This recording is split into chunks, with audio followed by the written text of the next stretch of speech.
Ladies and gentlemen, welcome back to a brand new video over here on the channel. And today we're going to be doing something very different from usual. I have a big work day ahead of me today. It is currently Thursday, November the 12th, and I got a lot of stuff I gotta do. So I decided before I started all that work in about 4 hours, would do a full tier list of all the Tokyo Ghoul characters that are around. I was gonna do a Tokyo Ghoul waifu tier list, but I came to realize that there's not a lot of tier lists out there, and I have to make one myself, and decided I was good on it.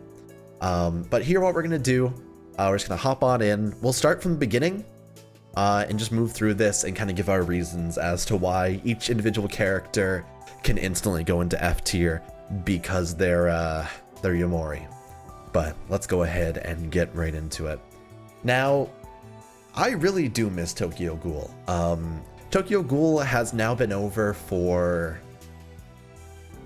I want to say, a good 2 years or so, and honestly, it has been a series that I have loved ever since.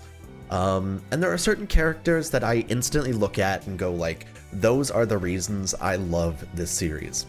The first ones I look at and go, I love it because of them, is I would drag Jaise up to SS tier immediately. He's a character I have loved since day one that he was introduced. He is a pun-making, banana suit-loving weirdo who keeps candy bars in his pockets because he knows that his higher-ups in the company are going to steal them. He's very interesting, and I really like how his personality changed going into Jaise after everything, because early on, Kaneki is kind of like a jobber. Very early Kaneki, he's the kind of character that you wouldn't really like him if you met him at a party, and typically when you try and like interact with them or try and like brush them on the shoulder, they'll like wince and back away. Meek and stuff like that. I like his character and how he's written. I don't like the black-haired Kaneki from the beginning. White-haired Kaneki, we'll save for later. We'll talk about him a little bit later, but I think those are the two that I'm confident in that I can immediately put on. Jaise, super good.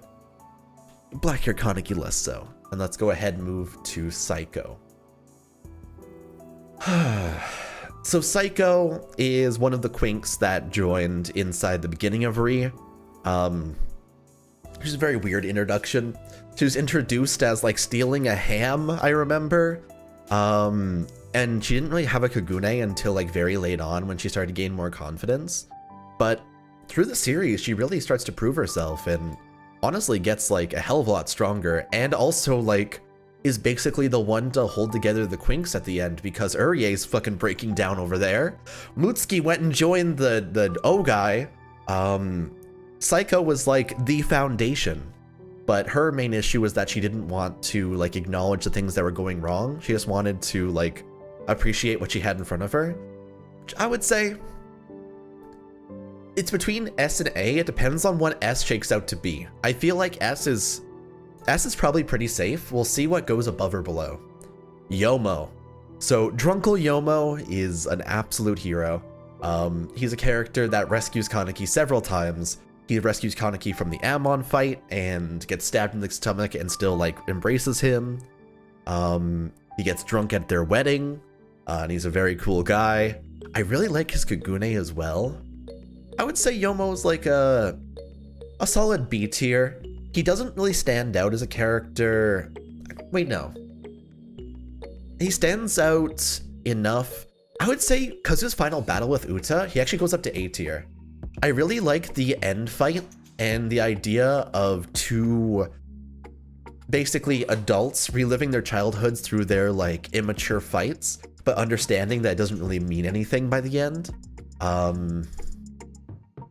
Yeah. A tier is pretty good for you. I just remembered your final fight with Uta, and it's very good. Naki, I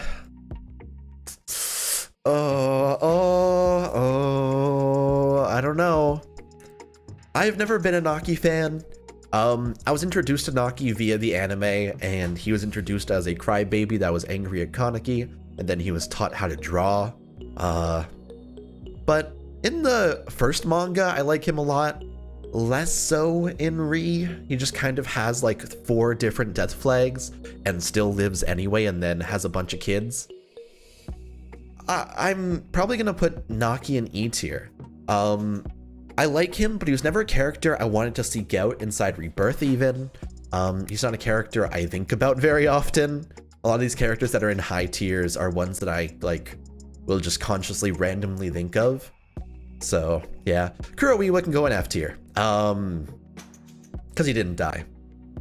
If he died to Furuta and that like stab through the neck actually mattered, he'd be higher. F tier because his death flag didn't actually matter. But I actually don't see if there's I don't see another Juzo, so it looks like we only have to use this one. In that case, if I have to embody all of Juzo's character in one, I'm probably gonna put him up to SS. Juzo's this character where it's someone who had nothing, who goes into CCG and understands loss after losing the father figure he started to really start a bond with. And all throughout his story, he slowly develops. I think that Juzo as a character makes a lot of sense up until about Coakley. And then even in chapter 125, or not 125, he isn't the one that had sex with Kaneki. Even in chapter 143, in like the end segment, it really didn't feel like there was a lot of impact to it compared to early on the fights with Juzo and what the impact should have been. What I thought it was going to happen is Juzo, someone that understands both sides and still has to fight for the CCG. And Kaneki would be someone who understands both sides and still has to fight for the sake of the ghouls. But it didn't quite go in that direction. Instead, it just became like a team up until they kind of... Well, the fight with Juzo and Kaneki, it kind of skipped past most of it as well. It's just kind of an acceptance of like, we have to fight, teehee. It didn't really matter afterwards anyway. I don't know. The more I talk about it, the more it seems like Juzo's entire character and his full arc, if I were to try and think of through all of it, he's probably only an S tier, above Psycho for sure. But he's not on the tier of Heisei where I don't have a lot bad I can say about him and how he develops. Because he does kind of make less sense to me at the end. Kaya, solid B tier. She'll make you coffee. Probably make fun of you a little bit. She'll call you a mongrel. That's a fun one. That's all I got. Yamori can probably go in E tier alongside Naki. Maybe a little bit above him, because he was interesting for the time he was available and around, but yeah. Tsukiyama as a character. Tsukiyama's definitely a character that really influences the story and pushes it forward. Through his actions, he's the one that tries to drag Kaneki back from the CCG. He's the one that really tries to reach out to him and is so like determined to hold on to him. He's a bro all throughout. He's kind of a weirdo. He has the Fortissimo scene, which is like very XD random. I would say that's like a firm above Yomo A tier. I don't think he has like a real clincher after the Tsukiyama extermination arc. He just kind of continues to pay off what he already developed as, but he's a good dude. He's just a good Fortissimo boy. Urie is like a solid C, honestly. I like him for his craziness. I like him for the fact that he rarely speaks and a lot of his like internal monologue is part of his character. A lot of what he embodies is the refusal to speak about the issues in front of him. So he doesn't want to talk about the CCG's corruptness. He doesn't want to talk about the things he's missing. He doesn't want to talk about Mutsuki and what happened to him. So he kind of hides away. And as a character that's meant to embody that, he really fits that bill well. Similar to how Psycho is like the cover her ears, not hear anything. Or our next boy, Shirazu, is the one with his dick hanging out, like the four monkeys, you know? Because what this is someone put up a theory at one point through the middle of Tokyo Ghoul Re, where they said that all the quinks embody a different monkey in the four trio, or the four quadruplet, that's the word. Gotcha, we're getting there. And the first one is See No Evil, which is Mutsuki's refusal to acknowledge the things in front of her, and also Jaise refusing to acknowledge the fact that he saw her with her shirt off at that one point. Urie is to speak no evil and not talk about the things he sees in front of him that are wrong. Psycho is hear no evil, which covers her ears and ignores the things around her. And Shirazu is the joking monkey, who's made to be an example and has his dick hanging out, and he often dances. He dies very early on in Re, and we don't really get the chance to really learn about his character, but the impression he does make, and the fact that he takes on that squad leadership, the fact that he's one of the only CCG people that we see have a large internal conflict around killing ghouls, and he didn't even need to be convinced about it. He just instantly, upon facing Nutcracker, understood the humanity behind it. And I think to be able to go and get a job as like a vampire hunter as a CCG member, because you're basically going and fighting monsters that are vampires, right, in the middle of your city, you have to be kind of crazy. Shirazu doesn't feel like that. Shirazu feels like a character that's only influenced by the money to be able to help his sister, but when he realizes the humanity behind the ghouls he's also exterminating, he feels bad about it. So he, honestly, is probably gonna be my second SS tier. He's only there for a little bit, so it's a lot easier for him to make a good impression, but his little snippet in the story and what he inspires in the future means a lot. And I think the more I talk about him, the more I get happy. In Rebirth, he was the Don Maru of Disobedience, and he was the hard carry of that game, so it was very fun. Hinami. Huh.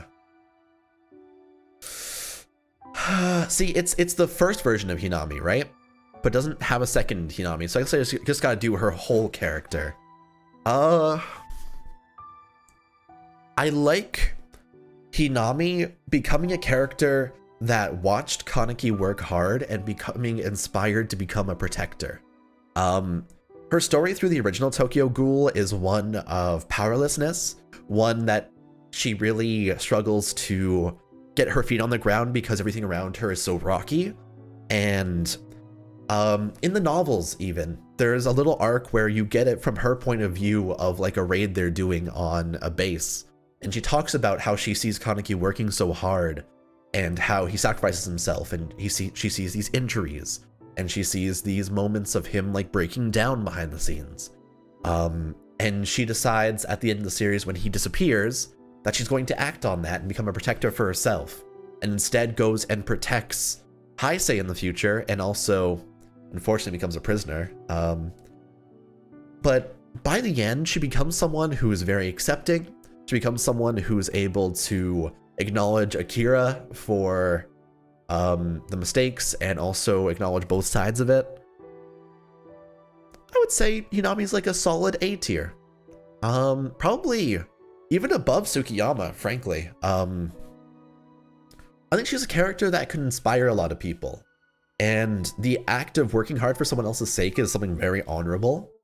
And God knows, investing yourself to go and join the fucking mafia to save your weird brother. Very good. So it's a positive. Next up is Hide, though.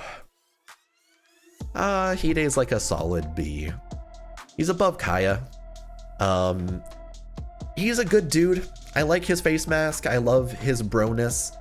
I love the fact that he helps from behind the scenes, but it very much feels like he was written out of the story for a lot of it. And when he does return, there is an impact to it, but all throughout, like the original Tokyo Ghoul rerun, we all assume that Scarecrow was someone we knew. And we said he wasn't a ghoul because he would have done things at Coakley that would have made more sense for a ghoul to do, but instead he went and helped Mutsuki and like hid away and stuff like that. So I don't know. I like Hide for like his broness and the fact that he is just hiding behind the scenes. If it was just a Hide from the original Tokyo Ghoul, I would say definitely like an S tier, probably between Psycho and Juzo, but for his whole story, I don't really like the re-version of Hide, and I think it kind of flops toward that part. I like his face masks though. He has a little like cute happy face. Then we have OG Takizawa. He was a jobber back then. He gets to be really, really cool, but this Takizawa, I'm not even gonna meme right now. He was just okay. He just kind of had a fear of death and wrote in big letters on his will, "I don't want to die." And then he got chomped by Noro, and it went very poorly. Wine Mom is a solid F tier. The reason she's F tier, she didn't show her Kagune, she never had a fight. She's an asshole to Kaneki and dumps blood on him.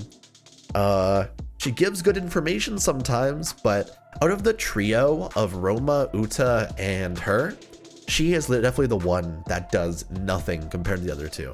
And so she can definitely go down there. Noro, though. My boy Noro. If this was Dark War, he'd be instantly like right here. But it's not. And so Noro by himself without the Eto influence is like a solid E. He's Frankenstein's monster.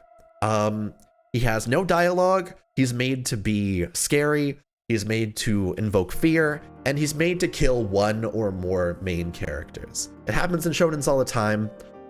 They'll make like a super OP mad dog, for example, from Tower of God, or the sword guy from Soul Eater that had like the witch by him that fought Black Star. Those characters come in and they're like a monster of the week, and they're super OP and will probably kill something, or they'll whatever. Noro had like one-dimensional writing, and he had one line in the series, which was "Thank you, Eto," and then he died. He can go down there. He's cool though. I like what he does. He's just, yeah. Ayato.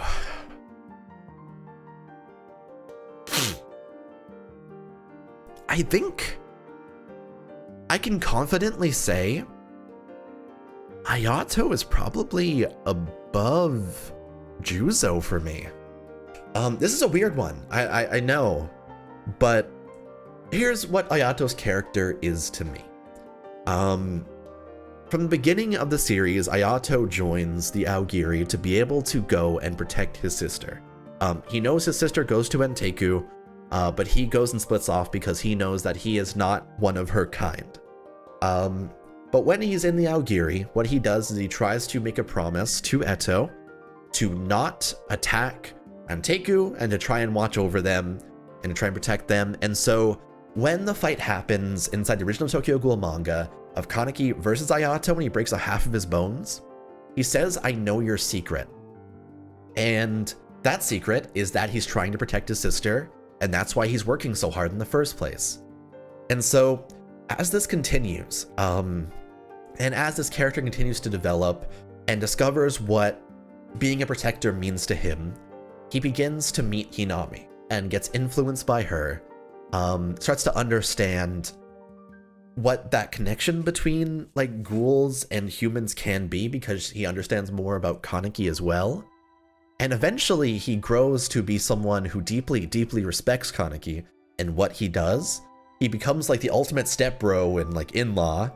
He's kind of a wingman, and he even calls Kaneki brother by the end because he acknowledges him to be someone worth respecting. And so the whole time, he's the protector from behind the scenes that Kaneki was as well, but he's someone that from a very, very early age, he realized that his sister wouldn't be able to live a normal life unless he was able to give her protection from the shadows. So he went for it. And as a younger brother, that's respectable. So there you go.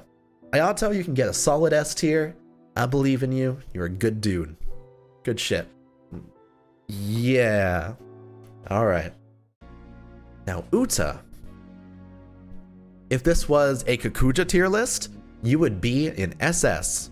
Because this is a personality tier list, you can get like a solid A above Tsukiyama, I would say. Yeah, I like his character. He's chaotic. You never really understand what he's looking for. By the end, he doesn't really look for anything except for just fun. But Uta has a lot of these moments where you realize that he's the one behind some of it, or he's the one that's influencing the bad things that are happening. So in the first manga, there's the mask scene where he starts to crack jokes and stuff, and he's the one that brings Kaneki to Itadori's bar to be able to get him checked. And then at the end of the manga, when he dies, they're all like eating eyes as clowns and having a good time and being all merryful and making fun of Kaneki. And I don't know, out of the clowns, he's definitely one of the more interesting ones. He has a lot more character, and he kind of stands out more. Yeah, I think he is just a solid foundation. I don't have a lot of standout things to say about him, but he's just a good dude. Now we have white-haired Kaneki. So now that I see what our list is shaping up to be, if I think about Centipede Kaneki and what he's like in the early parts of Tokyo Ghoul, in the second half of the first manga, I really like the Kano's Raid arc. It's a very nice arc where Banjo and Kaneki really have these like humanizing moments where he says it's okay, you don't have to fight so hard, and Kaneki comes out of the Kakuja form. Kaneki is this character that always puts on a brave front no matter what he does, and he tries to act like he has things under control, at least in the second half of that manga. And then when he falls apart, he's still willing to take that shoulder to be able to get that assistance for at least that second. And so, because of how the character kind of is really at odds with himself and wavers back and forth, I like that kind of internal conflict. And the internal conflict of Kaneki's second half of the manga was very, very interesting. So I would say he's just below Psycho. I like Juzo more as a full character. But I like Kaneki. Kaneki was white hair, can go right here very cleanly. And yeah. Arima.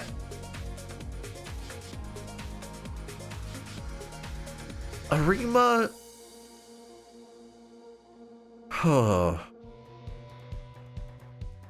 Arima's a character that I think is made to be cool from the beginning. And in the first manga, he's very much written to be like that power fantasy, super OP, never overcomable wall. And then they start to humanize him towards the beginning of Rize. Instead of being like this cold hard killer, he's this guy who killed a ghoul with an umbrella, or just can't even understand his own emotions sometimes. And as he continues to develop, it turns into a situation where he starts to understand like somewhat of an innocence via interacting with Heisei over time. As they continue to interact, he starts to smile more. He starts to take in thank yous he receives from him and like really acknowledge it. He starts to really feel like a father. And I think that by the end of his life, Arima ends up being a very, very interesting character. There's definitely places that they could have improved him. I can see that there's big like glyphs in his character where there definitely could have been more developments as to like what the sunlight garden was like, or you know, any sort of flashback aside from the one with Eto, and maybe showing the glaucoma. That would be fun. But out of the power fantasy characters that are like hard walls to overcome for the protagonist, Arima's one of the more interesting ones. And I'd probably put him above Ayato here. Just because I like him a lot as a character. I'm actually probably gonna move this down and then move Yomo to above Hide. I don't think Yomo's on the same tier as all of these folks. I still like him. He's okay. But yeah, I like Arima. Arima's a good egg. Definitely worth it. Nishiki, solid like C tier. He does cool stuff. He's a bro sometimes. Could have been done a hell of a lot better. Let's actually shotgun through some of these real quick, because we definitely have some other ones we don't really care too much about that we just want to get out of the way. So Hiru, I like Hiru a lot. She's a cool character. She doesn't last very long, and honestly, because we don't learn a lot about the Sunlight Garden, we really didn't get much about her. She's probably going to go right in E tier, just above Yamori, because she just kind of doesn't make a lot of impact. She's cool. I like her abilities, and she's kind of yandere-y, which is cool. But yeah. Real quick, Koma can go like right here. He's probably better than Takizawa because he makes funnier jokes and he has like a cooler final moment, and then he has like the moment inside Ri, but that's about it. He's mostly a joke character that's made to be like an OP character later on to protect Denteku, so I respect that. Kai is still better than him though, by quite a bit. Ryoko, sad, good influence of character for the future of the story. Maybe just above black-haired Kaneki, because she was more interesting as a... you know what? I'll do that. I'm gonna move black-haired Kaneki above Nishiki, actually, because I do think he's more interesting than him. I think Urie is more interesting than black-haired Kaneki, and Ryoko's definitely D tier. Next one to shotgun through, Nutcracker. She cracks nuts. B tier. No. She's probably with Noro. Probably just above him because she was more interesting and had like a more climactic final moment with Shirazu, but that's about it. They both like develop into nothing. Takiomi, F tier, he does nothing. He gets married to a bread girl. Kanai, I like your story. Pretty interesting. Better than other ones. You're probably gonna go like right above Nishiki because I do think your story is more interesting than that. So, yep, Tatara. You have a cool Kukuja. I think your story alongside Eto and being the leader of the Aogiri, albeit in a weird way, is cool. I don't think you influence the story a heck of a lot. You feel more like you're someone who's living through the past and trying to kind of fix your mistakes via your fire power. And so I would probably put you just above Nishiki. You do cooler stuff. Maybe, you know what, Tatara? Maybe high C tier. Because I do think he has a cool moment with Hoji, and his fight is like a major problem. It's just he doesn't have a lot of character, you know? That's the main problem. He influences the story, but he doesn't have a personality that really drives anything. That's the main problem with him. Maybe, yeah, no. He goes back down. When I say it like that, definitely goes back down. Rize, she was okay. Because of her moment, I'm gonna put her down to like, maybe low B. You know, that seems safe.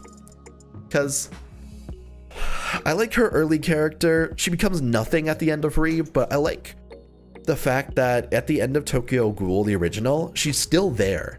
And she is this force that Kaneki sees again as like his animalistic side and says he doesn't actually hate her. But the thing is, he touches his chin when he does, saying he doesn't hate her. So she's literally Kaneki's internal conflict embodied. And his need to get more power, as well as his need to become more of a ghoul to be able to protect things in front of him. So in that way, she influences the story pretty well and gets to low B. But now we get to the last characters that are going to matter.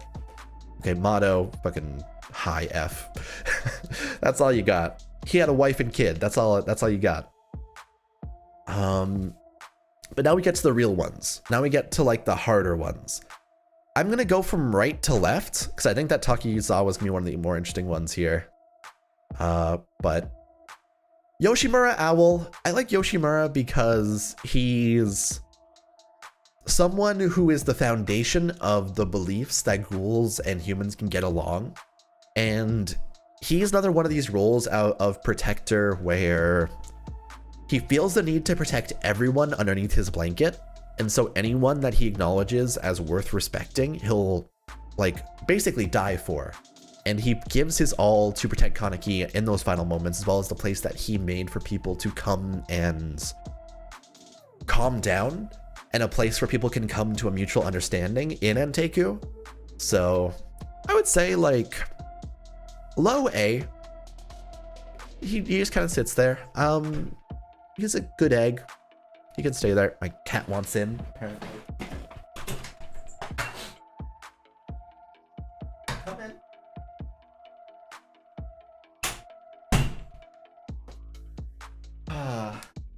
Well, apparently he just decided to sit there and look at me.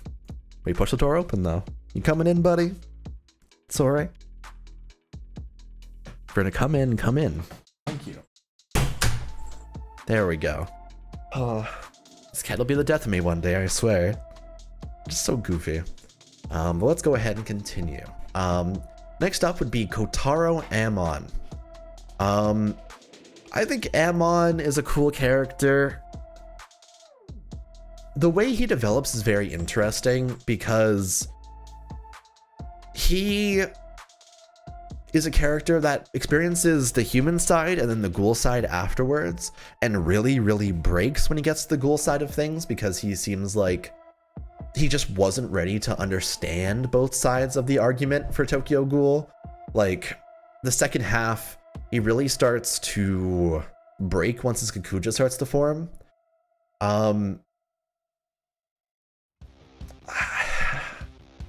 I don't have a lot of thoughts on the Ammon character. I think that he is very much tied to the idea of justice, but in the second half, because he has to embody a dark justice, he has to change how he sees the world and instead embraces that darkness quite a bit. But by the end, his conflict becomes something so simple that it just minimizes to the size of like a walnut in his motivations. Instead of trying to improve the world, instead of trying to change everything, his final conflict in the series is merely facing his father that basically traumatized him by eating his friends when he was young, and saying he didn't hate him.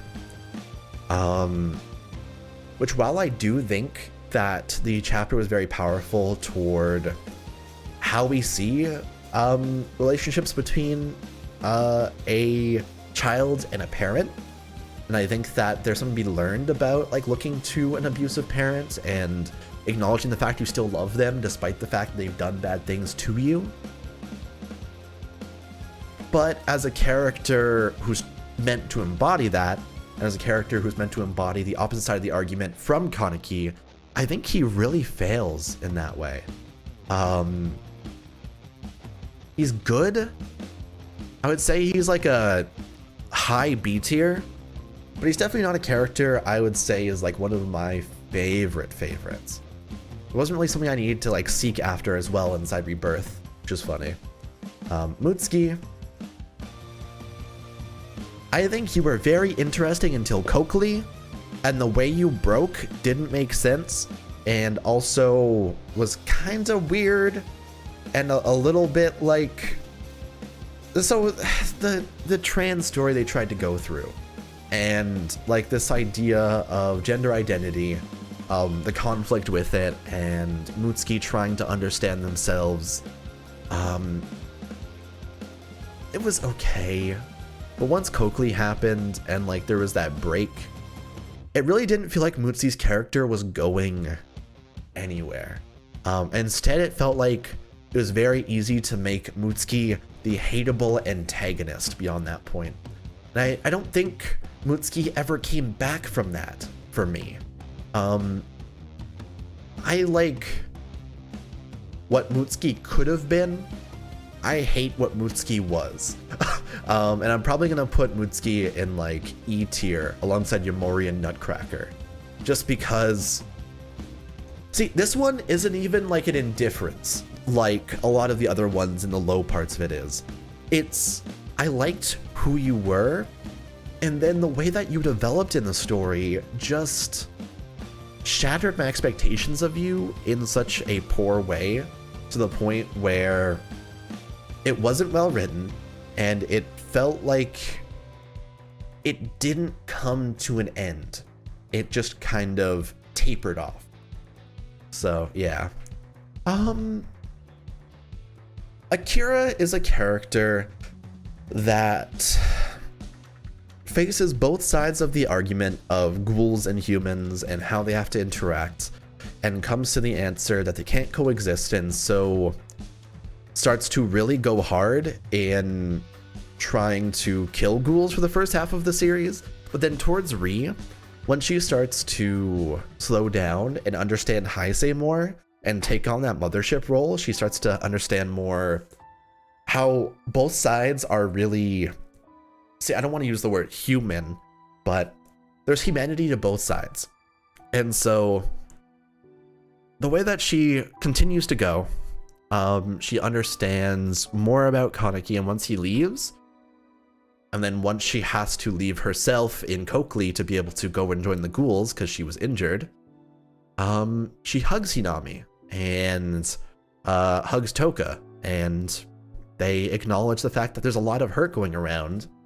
But unfortunately, it was a reality of what their circumstances were. Because there was no understanding to come to, there was conflict between them, but they were able to kind of hash it out. I think that Akira's character is meant to embody the acceptance of the grief you cause to the other side of an argument, and is meant to...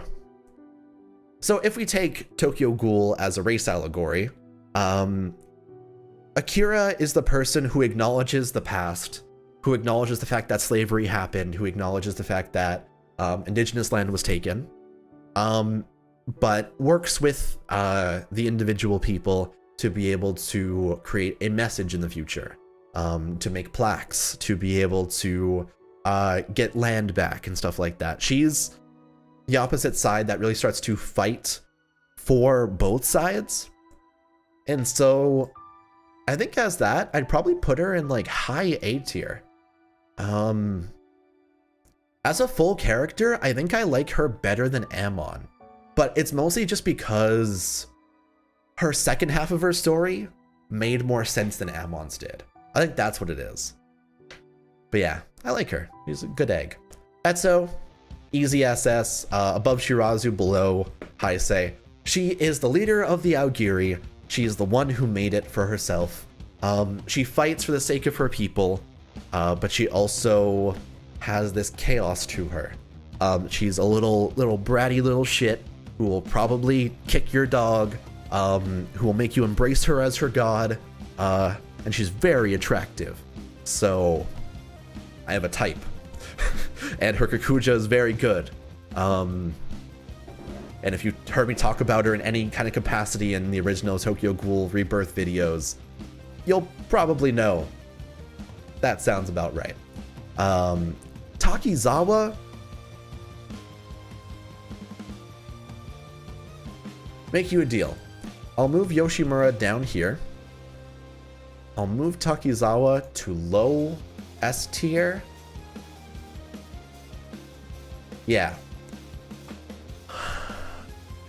So the way I think of this, Takizawa, I think of this part as the second part of his development. So I don't like early on Takizawa, but the evolution from the one who fears death to completely breaking because he has nothing left later on makes a lot of sense. And then once he understands that he can't just go crazy and has to acknowledge his humanity again, he feels terribly isolated by the fact that he's done 1,000 more atrocities than the people that he acknowledges as good around him.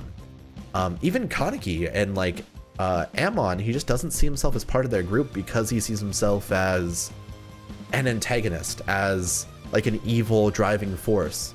But because he understands that, he wants to slip away into the shadows and instead just become like a spirit from the streets. And I think that development from wanting to die versus wanting to protect, but from the shadows instead, is a big, interesting change for him.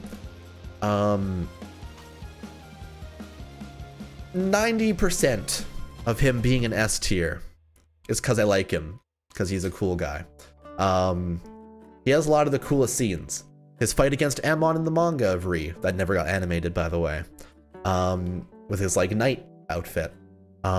His fights against Kaneki and stuff like that, they're very, very interesting. And so I like what he embodies in the story. Finally, Toka. I'm probably going to put her... I think Toka is one of the most tolerant characters in Tokyo Ghoul. She's this character that really embodies a patience toward other people achieving their goals, and really plays a supporting role. In the first half of the manga, she really fails at trying to be a supporting role because she doesn't understand people very well. Her main issue is that she tries to help Hinami, but instead like doesn't know the notes to hit, while Kaneki is able to connect to her in a different way.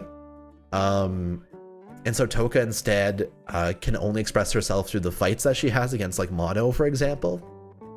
But toward Rize, she develops into someone who's very capable, who takes on the role of what Yoshimura embodied before, because that's what she wanted. And I think that's the way that she develops into a motherly figure, and as she continues to work with Kaneki and stuff, I really like how she works. I think I'm gonna move her up to A tier, honestly.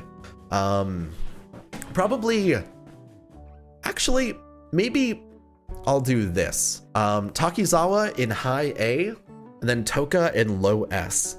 I don't like her as much as I like Juzo or the second half of Tokyo Ghoul's Kaneki. But I do think she's a character that can acknowledge both sides and has a large internal conflict about it, to the point where as she continues to fight herself about it, she comes to a resolution and really starts to understand what she wants. And achieving that's worth a hell of a lot. So yeah. And finally we have this guy right here, Furuta. I'll be real with you. I don't like Furuta very much. As an antagonist, he was pretty interesting early on, and the fact that he was the one that killed Rize was pretty cool. But in Rize, his objectives really feel like someone who's running on borrowed time, and it feels like he's trying to, like, he's fighting for something he feels he already lost. And he's very much like doing a victory lap around something that he knows someone else already got first place on. And so he's a very hopeless antagonist. And so his motivations and like trying to get Rize and stuff like that, while you could see that it was just a form of desperation, I don't think it really clicks very well. I think there could have been a lot better ways to have handled him as a character. I think that his reveal of being a ghoul was pretty cool. It doesn't help that he also wasn't introduced until after Tsukiyama Extermination, so he just really didn't have the time to get developed into someone who really mattered, because he only had like, what, 100 chapters after Tsukiyama Extermination? Because he gets Rotten Fellow from Kijima inside Tsukiyama Extermination, and then becomes the actual antagonist beyond that and becomes the Black Reaper's partner. So he really just doesn't even show up until then. So all in all, if we're trying to judge him as an antagonist, as what he was in the story, as what he brings to the table to the story, and also where he was introduced and what his relevance is, which is the final antagonist, I'm probably going to actually put Furuta just below Naki. Isn't that sad? That is very, very sad, actually. But this is going to be our final tier list for today.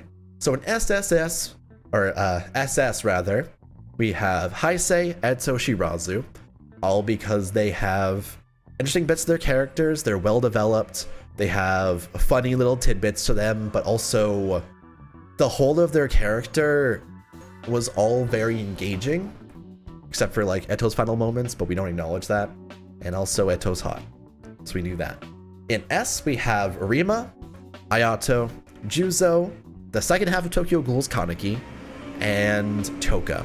So all different characters that have very different reasons why I like them. Arima's for the sake of his impact to the story, Ayato's for its development, Juzo's for his impact to the story, Kaneki's for his development, what he means to the rest of it. There's a garbage truck outside. Really? And Toka's just Toka. So A tier, Takizawa, Akira, Psycho, Hinami, Uta, and Tsukiyama. B tier, Yoshimura, Ammon, Yomo, Hide, Kaya, Rize. C tier, Urye, black-haired Kaneki, Kanai, Rosewald, Nishiki, Nishio, Tatara. D tier, Ryoko, Koma, Takizawa. In E tier, we have Hiru, Yamori, Mutsuki, Nutcracker, Naki, Furuta, and Noro. And in F tier, we have Mado, Iwa, Kuro Iwa, Itadori, and the other Kuro Iwa. And yeah, I'm pretty happy with that. Reading through all of those, I might like move a C tier down or up, but all in all, that's about where I am. What is your tier list like? How about if you end up doing this tier list, I'll put a link to it in the description below.